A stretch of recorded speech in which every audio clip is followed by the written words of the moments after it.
Pues aquí estamos dispuestos a explicar la clase de hoy, que estamos a lunes 23 de marzo.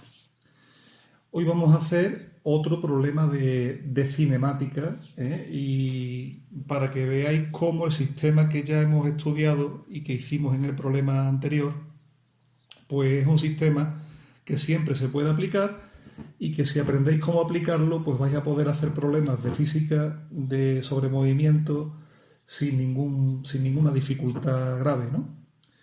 Mirad, os lo recuerdo, cuando uno quiere hacer un problema de física, lo primero que tiene que hacer es leer muy bien el enunciado y a partir del enunciado hacerse una idea del problema. Ese sería el inicio, ¿no? El enunciado de nuestro problema es este que está aquí, ¿vale? Que dice lo siguiente. Un coche viaja por una autovía a una velocidad de 120 kilómetros por hora. Imagináis el coche pues moviéndose en línea recta a 120 por hora. En ese momento frena hasta detenerse. Es decir, este coche que va a 120 kilómetros por hora va a frenar y va a terminar parándose. Eso es importante. La aceleración creada por el sistema de frenado es de 3 metros por segundo al cuadrado. Aquí tendríamos que haber puesto ahí. Calcule primero la distancia que necesita ese coche para detenerse. Yo no sé si sois muy conscientes de esto, pero los que conducen lo son. Cuando uno va circulando y tiene que frenar, el coche normalmente no se queda parado en el momento que pisas el freno, sino que conforme va frenando el coche sigue recorriendo una distancia. Entonces, hay veces que necesitamos una distancia, nosotros necesitamos una distancia para que el coche se detenga. Y la segunda pregunta es, ¿qué tiempo tarda en conseguir detenerse? Estas serían las dos preguntas que nos van a hacer. Mira, el primer paso de todo problema de cinemática consiste en decidir qué tipo de movimiento es el que tiene ese objeto. Este coche tiene un movimiento acelerado. Vosotros este año estáis estudiando dos tipos de movimiento, el uniforme y el acelerado. Solamente hay dos posibilidades. Aquí está muy claro que es el acelerado. Es el acelerado por dos motivos. Primero, porque nos lo dice el enunciado directamente. Fijaros, aquí habla de la aceleración. La aceleración creada por el sistema, es decir, el coche tiene un movimiento de aceleración. Pero lo segundo es que el vehículo iba a una velocidad de 120 kilómetros por hora. Cuando frena, la velocidad disminuye y por lo tanto hay un cambio de velocidad. Eso es lo que hace que el movimiento sea acelerado, que la velocidad cambia. Tenedlo siempre en cuenta. Alguno podrá estar pensando que la palabra aceleración significa aumentar la velocidad. Cuando yo digo que yo acelero, es que voy corriendo más. Pero eso es el lenguaje coloquial. En el lenguaje de la física, una aceleración lo mismo da para aumentar de velocidad o para disminuir. En física, ambas cosas se llaman acelerar. Acelerar en realidad es cambiar de velocidad, tanto si la aumento como si la disminuyo. Bueno, pues como ya sabemos que el movimiento es acelerado, ya sabemos entonces qué fórmulas tenemos que utilizar. Si nos vamos a la página 1 de estos apuntes, veis que las 4 fórmulas del movimiento acelerado son estas. Pues estas son las que vamos a utilizar. Y las dos fórmulas de movimiento uniforme en este problema no nos sirven para nada. Y por lo tanto no hay ni que acordarse de ellas. Nos vamos a fijar en estas 4 fórmulas que tenéis aquí. Y que ya seguro que habéis memorizado. ¿A que sí? Sí. Bueno. Volvemos al problema. Como ya sabemos el tipo de movimiento y qué fórmulas vamos a tener que usar, el siguiente paso, que es muy importante, es hacer un esquema, ¿vale?, que represente el problema. Yo he hecho este dibujillo, qué artístico, habéis visto, qué maravilla, En este dibujillo, bueno, fijaros si es maravilloso que del frenado la capota del coche se ha deformado y todo, ha sido de ser cuadrada a convertirse en una especie de bola, pero bueno. Esto no es clase de dibujo, vamos a la física. El coche iba a 120 kilómetros por hora. se mueve hacia la derecha en mi dibujo. Yo podría haber dibujado el coche moviéndose a la izquierda sin ningún problema y la actividad hubiera salido exactamente igual. Pero bueno, ya lo hemos dibujado así. El coche se mueve hacia la derecha del papel y va a 120 km por hora, va frenando, va perdiendo velocidad y se para, con lo que la velocidad en el momento que se para es de 0 km por hora. El problema no lo dice, pero al decir que nos paramos, se entiende que la velocidad final de ese coche es de 0. Tenemos que poner el punto de referencia, el punto de origen, y yo lo voy a poner aquí, justo cuando el coche empieza a frenar. Para mí ese va a ser el 0. ¿Lo podría haber puesto aquí? Pues sí, lo podría haber puesto ahí, no hubiera tenido ningún problema. Pero lo voy a poner aquí. Una vez que ya tenemos el esquema y hemos puesto los puntos, vamos al paso 3. Y el paso 3 es crear una tabla donde nosotros vamos a escribir las letras del problema, es decir, las variables, y vamos a darle valores. Fijaos, ¿cuánto vale la aceleración? Menos 3 metros por segundo al cuadrado. Y tú dirás, y bueno, maestro, ¿y eso de dónde sale? Bueno, me están diciendo que la aceleración del sistema de frenado es de 3 metros por segundo al cuadrado. Pues 3 metros por segundo al cuadrado. ¿Y el signo? ¿Por qué negativa? Algunos profesores de física tienden a decir que la aceleración es negativa porque el coche está frenando y pierde velocidad. Eso, y os lo digo así de claro, es un error. El signo de la aceleración no tiene nada que ver con que el coche acelere o con que el coche frene. El signo de la aceleración nos lo da la fuerza que actúa sobre el coche. Mirad, si mi coche está moviéndose hacia el lado derecho y yo freno, la fuerza que tira del coche para que el coche pierda velocidad va a apuntar en sentido contrario al movimiento, va a apuntar hacia el lado izquierdo. Porque si la fuerza de frenado fuera hacia la derecha, no frenaría el coche, tiraría de él y el coche entonces lo que haría sería aumentar de velocidad. Es decir, cuando un coche se mueve hacia la derecha, la fuerza de frenado tira de él hacia atrás, hacia la izquierda. Y como la fuerza está tirando hacia la izquierda, la fuerza de frenado es negativa. Y como la fuerza de frenado es negativa, la aceleración también. Ojo, porque el signo nos lo dice hacia dónde apunta la fuerza, no nos lo dice lo que hace la fuerza.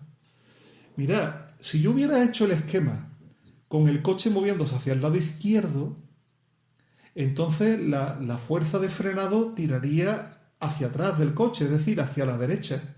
Y entonces yo tendría que poner que la aceleración es positiva. Ojo con eso, porque el signo de la aceleración aquí es muy importante. ¿Qué velocidad lleva el coche al principio? ¿La velocidad V0, la velocidad inicial? Pues 120 km por hora y le pongo signo más. ¿Por qué? Porque si yo he puesto en mi dibujo que el coche va moviéndose hacia la derecha, la velocidad va hacia la derecha, por lo tanto es positiva. Si yo hubiera dibujado el coche moviéndose hacia la izquierda, hubiera tenido que poner la velocidad con signo menos. No voy a pasar la velocidad de kilómetros hora a metros por segundo para que veáis cómo se hace. Yo entiendo que ya sabéis hacerlo, no os preocupéis. En la próxima clase haré un repasito de esto. Pero bueno, la velocidad hay que ponerla en metros por segundo. Y 120 kilómetros por hora, cuando yo lo paso, son 33,3 metros por segundo. La velocidad final es la velocidad que tiene el coche al final del problema. Si hemos dicho que el coche se ha parado, la velocidad al final será 0, evidentemente. Posición final es la posición que tiene el coche en el momento que termina el problema. Y no la sabemos. De hecho, es lo que el problema nos pregunta. ¿A qué distancia se detiene? Como no la sé, pues es una incógnita. Posición inicial es la posición desde la que sale el coche. Fijaos, la posición inicial de la que sale el coche es 0. Porque yo lo he puesto así. Y finalmente, ¿qué tiempo tarda en pararse? Pues tampoco lo sé. Esto ya os tendría que ir siendo familiar. En un problema de movimiento acelerado tenemos 2 incógnitas y el resto son datos. Tenemos 4 datos: la aceleración, la velocidad inicial, la velocidad final y la posición inicial. Y tenemos dos incógnitas, la posición final y el tiempo. Para resolver este problema, tendríamos que utilizar una de las fórmulas del movimiento acelerado, que ya sabéis que son 4. Aquí muchas veces los alumnos tienen una dificultad y se bloquean, y es la siguiente. De las 4 fórmulas que yo tengo para utilizar, ¿cuál es la que tengo que coger?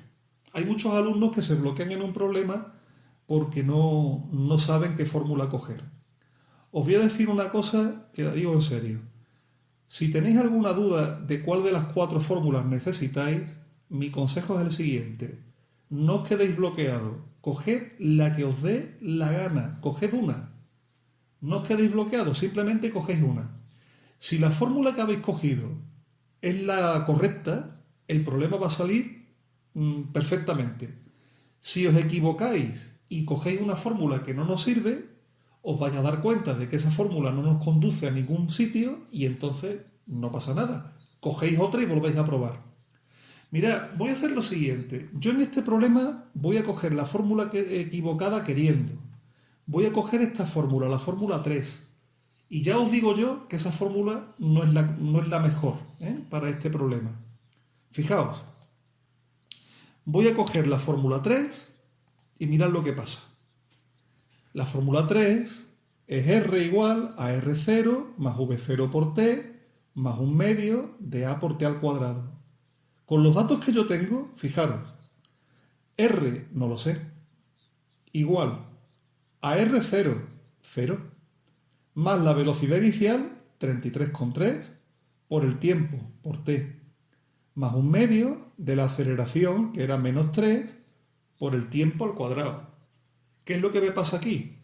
Pues me pasa que tengo dos incógnitas. No sé lo que vale R, tampoco sé lo que vale T, y por lo tanto esta fórmula no me sirve para hacer el problema, porque yo no puedo resolver una ecuación que tenga dos incógnitas.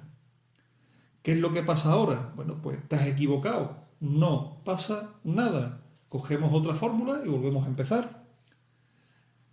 Como esta no me vale, pues cojo esta. Aceleración igual a V menos V0 partido por T. Bueno, pues aceleración menos 3 igual a velocidad final 0 menos la velocidad inicial 33,3 partido por T. Fijaos, esta fórmula solo tiene una incógnita y esa sí me vale para resolver. ¿Cómo se resolvería esta ecuación? Bueno, pues primero simplifico esto. 0 menos 33,3, pues menos 33,3. La t que está aquí dividiendo la pasaría aquí multiplicando, con lo que me quedaría menos 3 por t igual a menos 33,3, y el menos 3 pasaría dividiendo, y fijaos que menos 33,3 entre menos 3 me sale más 11,1 segundos. He resuelto el tiempo. Ya tengo una de las dos cosas que me preguntaba el problema. ¿Veis? No hace falta bloquearse, no se agobia uno. Si una fórmula falla, utiliza la siguiente, no pasa absolutamente nada. Ahora fijaos, como ya el tiempo sí lo sé, el tiempo vale 11,1, esta fórmula que antes no me servía para nada, ahora sí me puede valer, porque donde ponga t, yo ya sé que esta t vale 11,1. Entonces vuelvo a coger esta fórmula y donde antes ponía t, yo sé que tengo que poner 11,1 y fijaros, me sale R igual a 0 más 33,3 por 11,1 más 1/2 de menos 3 por 11,1 al cuadrado. Haciendo simplemente los cálculos, ya me sale el valor de R, 184,8 metros. Por lo tanto, conozco tanto el valor del tiempo como el valor de la distancia y ya he resuelto las dos preguntas que me pedía el problema. Espero que os haya resultado fácil. No hemos terminado, de todas maneras. Un pequeño comentario. Primero, fijaos que la distancia me sale con un signo positivo. Eso es lógico, porque según el dibujo que yo hice, el coche se paraba a la derecha del cero. Y si está a la derecha del cero, pues la distancia tiene que ser positiva. ¿De acuerdo?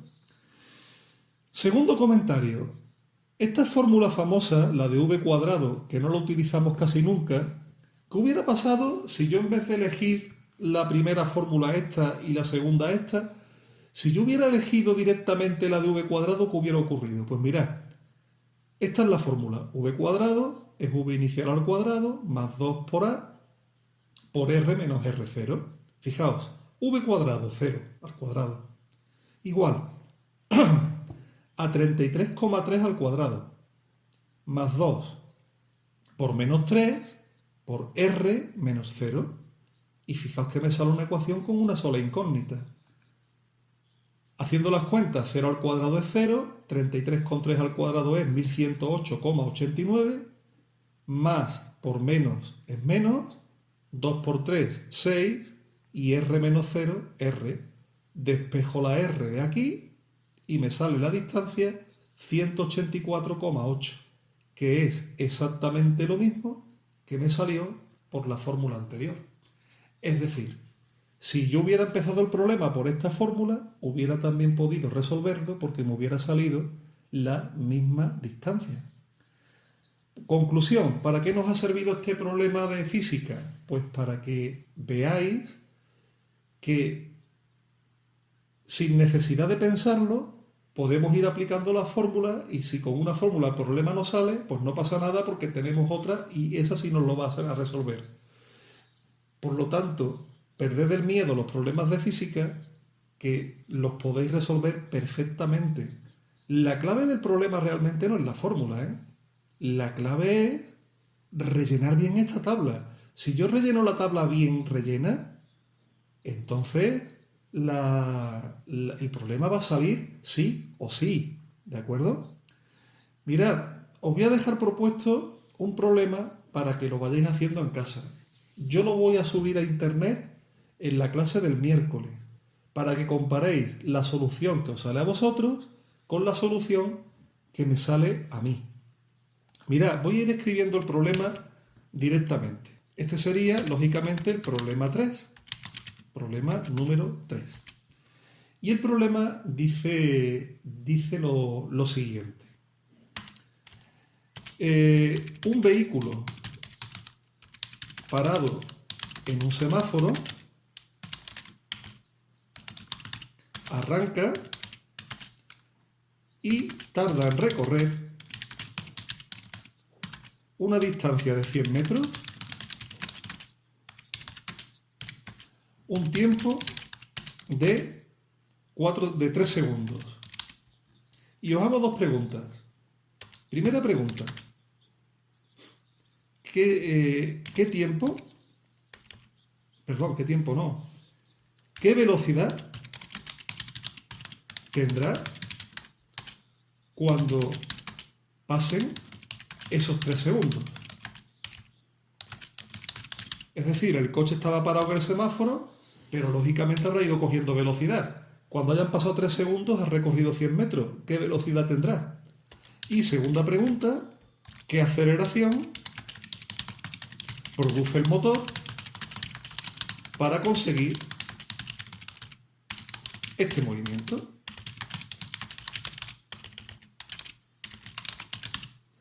Estas son las dos preguntas que os hace el problema. Pues nada, intentad hacerlo en casa, si es que vais a estar en casa, que me imagino que estos días vais a tener que estar, y el miércoles por la mañana yo voy a subir el problema resuelto y lo podéis comparar mi solución con la vuestra. Y insisto, no le tengáis miedo a los problemas de física de movimiento, se pueden resolver. Pues muchas gracias, que tengáis un buen día y hasta la clase del miércoles. Un saludo muy grande.